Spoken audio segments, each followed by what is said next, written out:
I think you need a new lung. Let me print you one. That's what the future might look like. Isn't that crazy? But first, what is 3D printing and how does it work? There are three main parts every 3D printer has: a framework, a printhead that is movable on all three axes, and a system for your material you want to print. Now, you just need to design your object, connect the printer to your computer, and you are ready to print. Almost.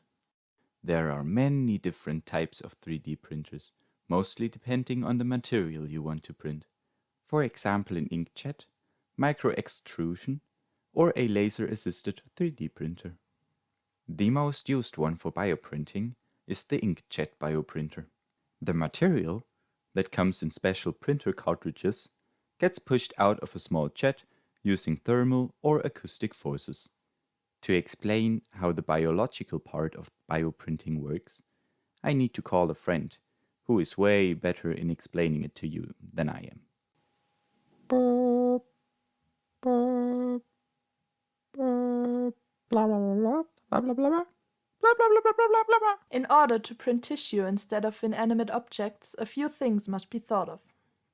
It's called biomimicry. A biological living thing has different properties like its vascular system or a specific stiffness of the ECM the 3D printed item must resemble. But back to basics. In order to print an organ, the most used technique is the earlier mentioned inkjet method. Even though the tip of the printer can reach 300 degrees Celsius, the cells and other biological molecules that get printed, like growth factors, are not harmed because they just stay in the nozzle for a very short time. Then again, the cells have to sustain a high mechanical stress by getting pushed through the nozzle, so some of them die anyway. The materials in which the cells get printed must have some specific qualities as well. The two main ones being biocompatibility, so the printed cells or organism the product gets implanted into won't get harmed, and the second, the mechanical properties of the ink. It needs to be printable easily and has to have the same properties as the organ the product resembles after cross-linking and maturation. This was my part. Welcome to the Institution of Bioprinting.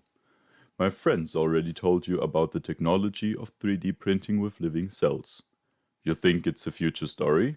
Let me show you what we are already able to do. Here you can see bioprinted meat, an alternative for animal products, but still really expensive. Or look at our bioprinted heart with human cells. Well, it was tiny and didn't work out so well. But this achievement is already very valuable. These are bioprinted cells with vital functions for curative treatment of breast cancer. Even though all of this seems to be well developed, we can't print whole functional organs. We still have to overcome some challenges. Expensive, vascularization, different cell types, hydrogel dehydrate, and resemblance.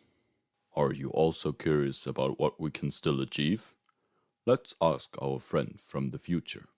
Wow, we really had a lot of challenges, but with the help of me and my other AI friends, we have gone a long way, especially for drug testing. Animals are no longer necessary. We've got a lot of new biomaterials, so now we are able to really adjust to different necessary mechanical properties within one tissue. Also, over time, the production costs could be reduced. Now personalized medicine with functioning organ printing is possible. Now we can finally print that lung for our patient.